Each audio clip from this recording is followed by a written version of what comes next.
Now at 9, a Show Me State representative makes a stop in Southwest Missouri as a part of a manufacturing tour. Plus, downtown Joplin offers a plethora of different restaurants people can come to and visit. And this week, Downtown Joplin Alliance is doing a restaurant week showcasing the locally owned restaurants. I'm Ty Parks, and I'll have that story coming up. And the young at heart head to Neosho for a fun-filled fishing derby. The 4 states' most watched news starts now. Missouri's manufacturing future takes center stage in Joplin today as State Representative Eric Burleson hosts industry leaders at Missouri Southern State University. This is KOAM News at 9. I'm Anthony Saviello. Today, Missouri Congressman Eric Burleson spent part of the morning highlighting the region's manufacturing strength. He toured Eagle Pitcher and Dukeman alongside with elected officials and students from Missouri Southern State University. Burleson, who chairs the House Subcommittee on Economic Growth, Energy Policy, and Regulatory Affairs, says the work being done in Joplin is critical to U.S. security, with local companies producing components used in defense systems like Israel's Iron Dome. Iron Dome would not exist if it weren't for people in my district in Joplin, Missouri, who are manufacturing components for the Iron Dome. Whenever I'm talking to somebody who's building a, anybody in the DoD who's working on a Tomahawk helicopter, or someone who's working on the Artemis rocket, or I would say that project is not possible if it weren't for the amazing people in Joplin, Missouri.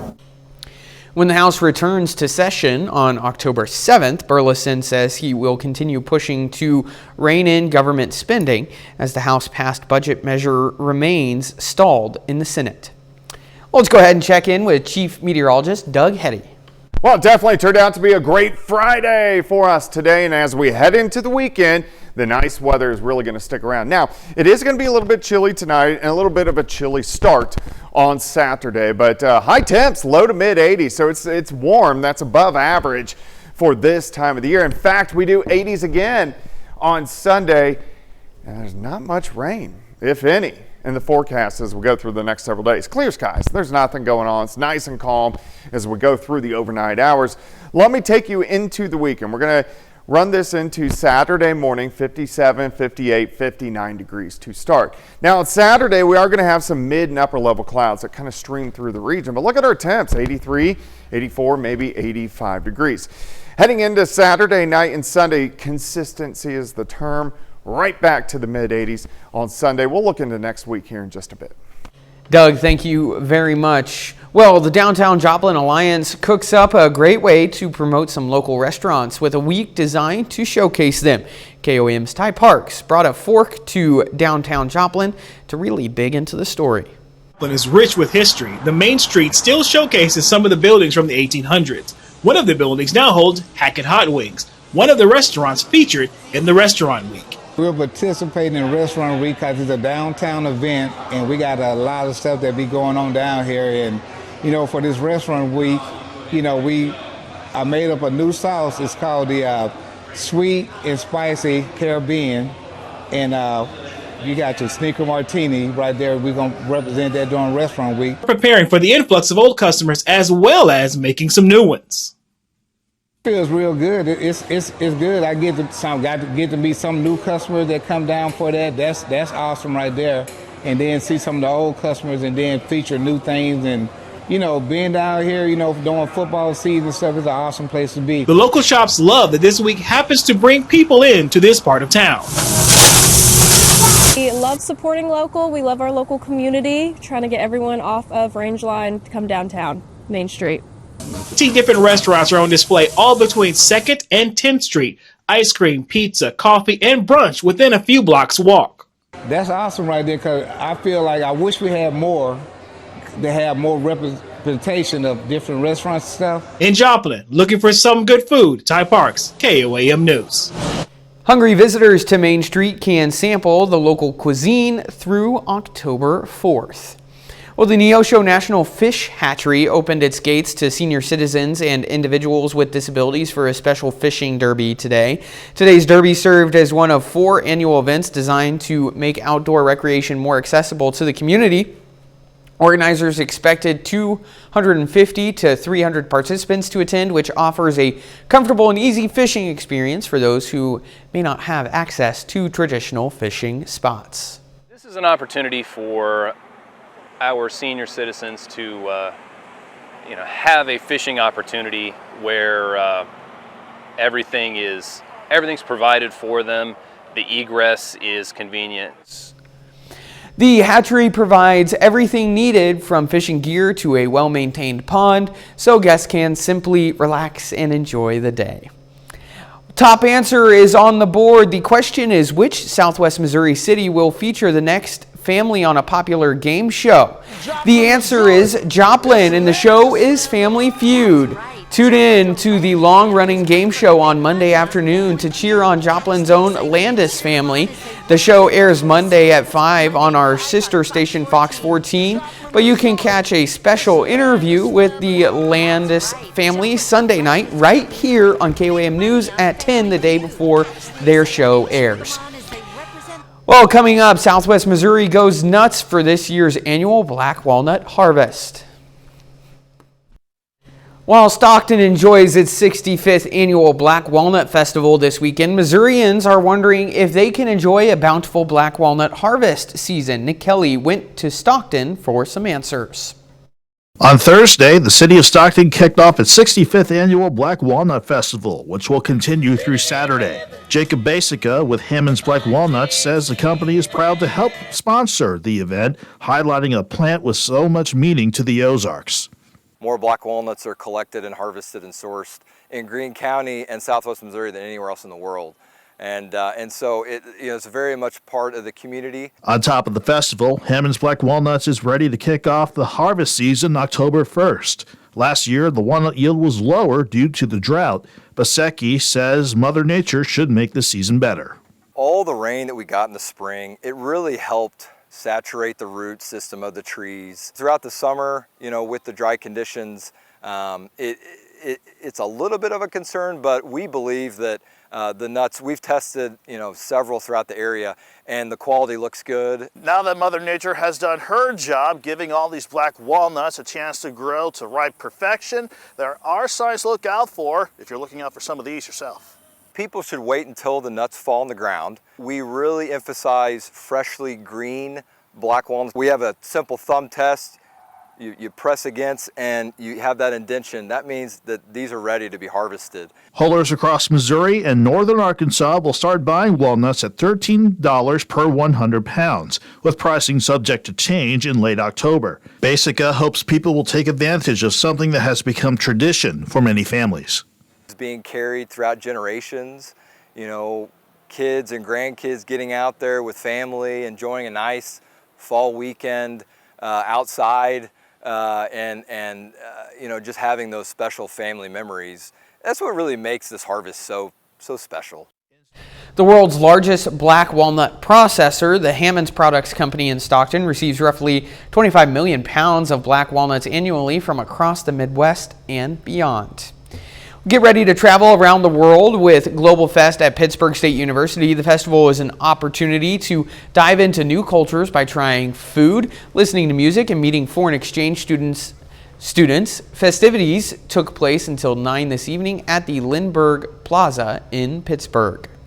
And it's scary to come to a new country, but having people seeing their face light up when they try our food, it just makes us feel like, oh, this is a good place to be. Like, it's heartwarming. Different booths were set up with food from countries like India, China, and the Philippines. Doug is next with a complete look at your forecast. And then Oklahoma's NICU crisis hits home. We learn more about one baby's fight.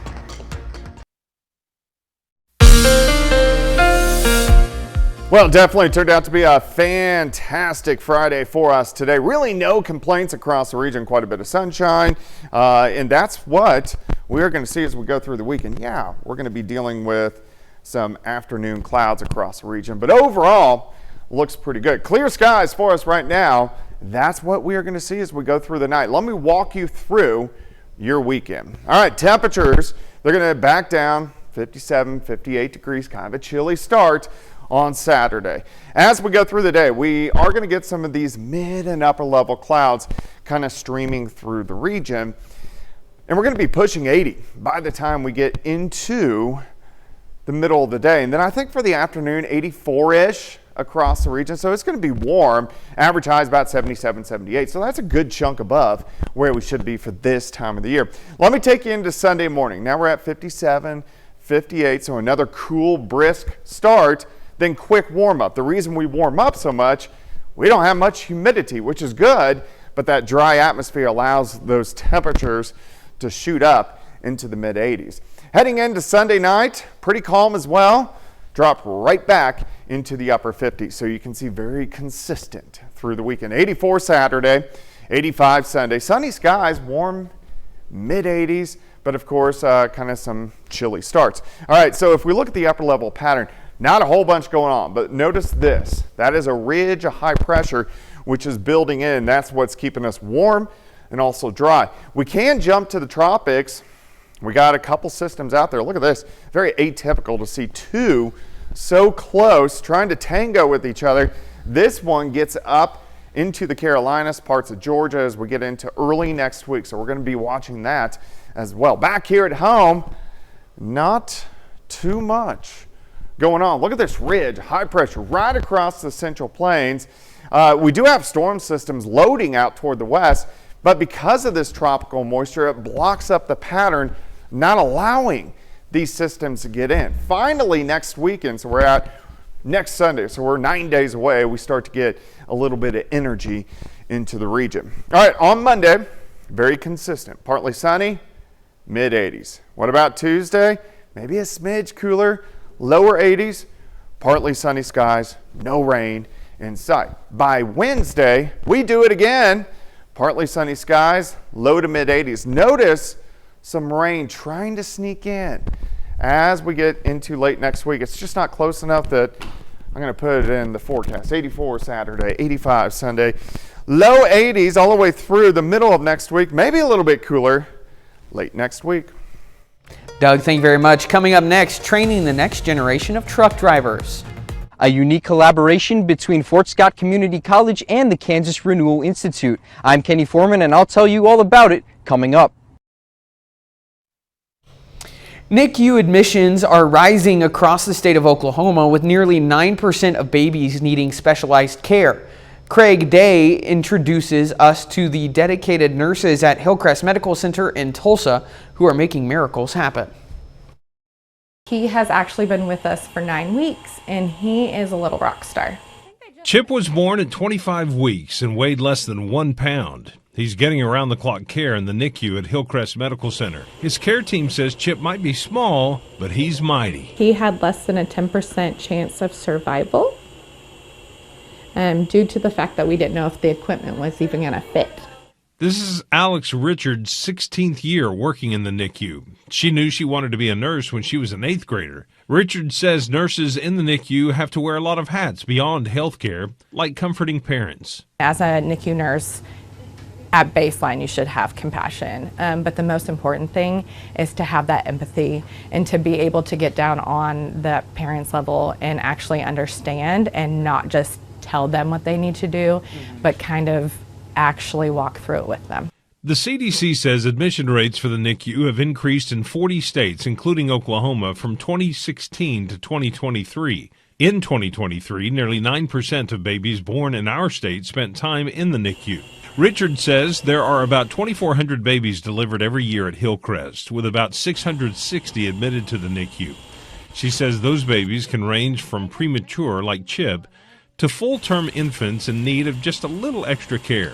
The majority that you can see is just those little babies that need the little stays in the NICU. They just need us for 48 hours, sometimes up 5-7 days, just to help them transition out of the wombs. Every morning, doctors check on the NICU babies and recommend any changes to their care.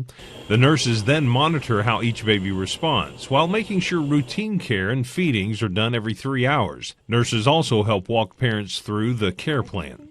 Ultimately, they're entrusting their baby to me and to my team to take care of their most precious thing, but I'm also helping them get through a very devastating time. Well, babies who grow up around dogs have a lower risk of developing asthma. Canadian researchers say the reasons aren't clear, but exposure to dog allergens at a young age could help desensitize the respiratory system. The research also shows exposure to cats at a young age did not have the same effect on asthma risk. More news when we come back after the break. Young residents from the Kansas Renewal Institute in Fort Scott were able to get in an introduction to the world of truck driving. KOAM's Kenny Foreman has more.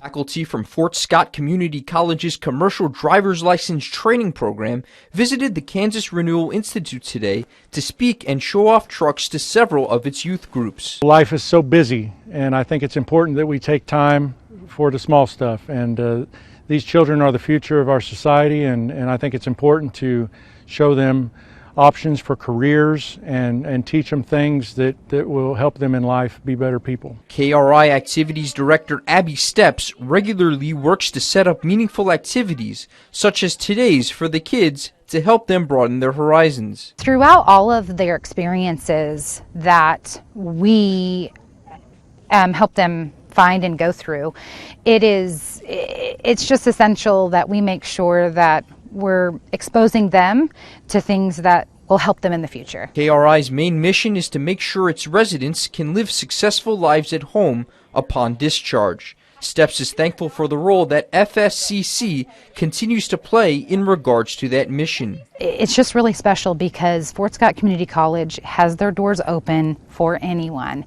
And our community, they especially want us to be a part of it. And so they really are truly the best. They really communicate well, and they want to be even more involved than they already are. Although it'll still be several more years before the kids are able to get behind the wheel, Hanley hopes he leaves some of them feeling inspired enough to one day want to obtain their CDL. I hope to see some of them in the near future. I told several of them, we're 3 blocks north of you here, so when you're done here, come see us. I'll teach you how to drive a truck. In Fort Scott, Kenny Foreman, KOAM News. The Fort Scott CDL training program currently lasts 6 weeks and prepares students to get their CDL through classroom and hands-on instruction. That's been our time for this evening. Thanks so much for joining us. Join us tomorrow for the KOAM News on the Weekend. From all of us here, have a great night.